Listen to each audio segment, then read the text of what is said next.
your artistic creation, how do you understand the media attributes of paper crafting? 我覺得所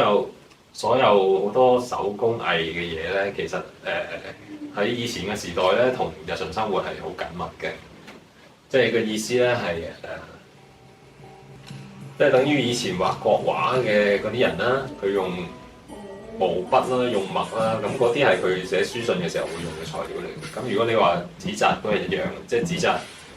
喺嗰個年代咧，紙就係即係未有 email 啊，未有其他媒介嘅時候咧，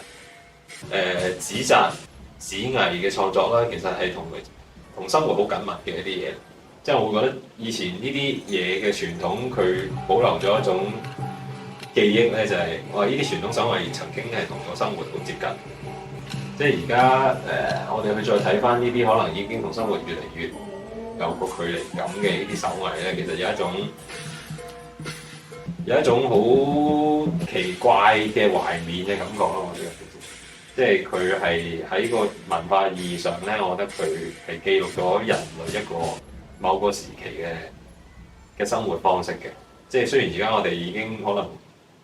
用另一種角度去承傳呢啲手法或者技術，但係就對我嚟講，佢哋保留住人嘅一啲曾經嘅記憶。